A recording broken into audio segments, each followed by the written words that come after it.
SisLove Publishing is a Black-owned and Black woman-owned and operated publishing company.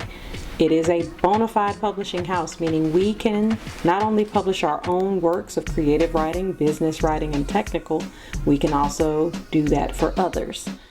So the name of our first work is Affirmations of a Candid, Caring, Crass, Crotchety Caricature.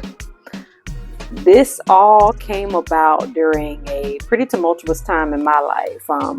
I just graduated from nursing school, having endured that trauma, namely being a part of an accelerated program, the accelerated program I was a part of, and I began working on a med-surg floor.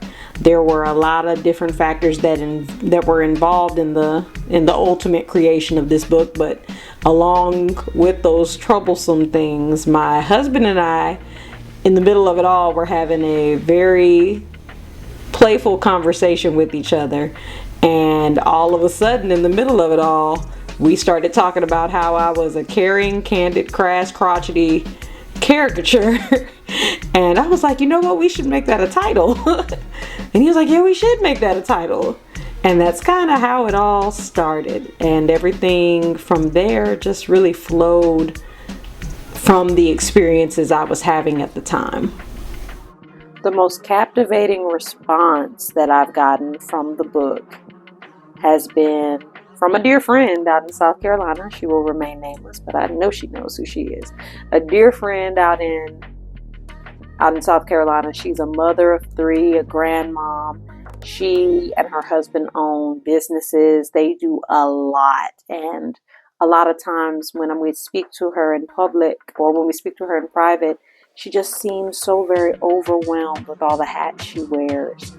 And literally within a few days of getting her book out to her, she was just so very excited. There's one particular page in the book that she speaks to where we have this powerful woman standing just tall and proud in her fullness, and that part is speaking to accountability. That part is speaking to owning the fullness of the rights, the privileges, and the responsibilities that are required of walking walking in womanhood, of choosing to be, and I quote, a grown-ass woman and do what it takes to be your best self, while also taking care of others, while also considering others, while also reaching your goals and helping others to get there.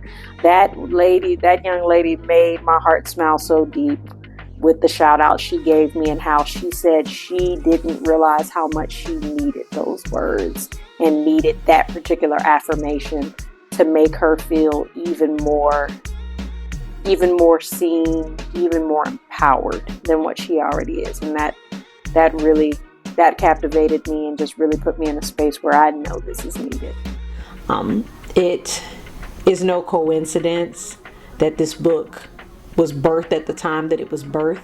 And it's also no coincidence that it became everything that it has become through the writings that took place and the gathering together of the minds and the meeting of the minds that took place to make it happen. It is very much a book that was written with my sisters, my other ladies, and yes, I will refer to you as my sisters, in mind. Those of us who have suffered in any way, shape, or form, or been made to feel less than what we truly actually are. It's a bit of a love letter, in addition to a wake-up call to not only recognize your strengths while also acknowledging your flaws. This book became the banner of somebody who's very much used to being misunderstood, who's very much used to being mislabeled, because I've always gone to the beat of my own drum. Even though I do deal with anxiety and definitely overthinking, I'm someone who when I need to put on my big girl underpants, so to speak, I'm very much going to stand in my space. I'm going to own my space. I'm going to be confident in the ways that I can be, and I'm going to move forward until I accomplish the goal that I've set or that is set before me to accomplish. Some principles, of course, self-love. Definitely self-love.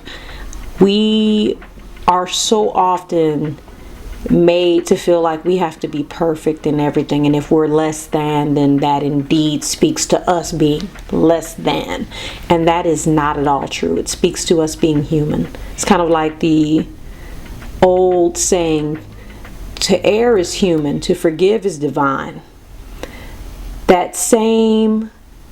I believe that same sentiment applies to us.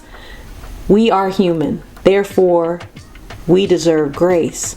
That same grace that we are so often taught to give out to other people and give out in abundance to other people, we need to give to ourselves first. It was meant for us to give to ourselves first, and to continuously do that throughout our lives.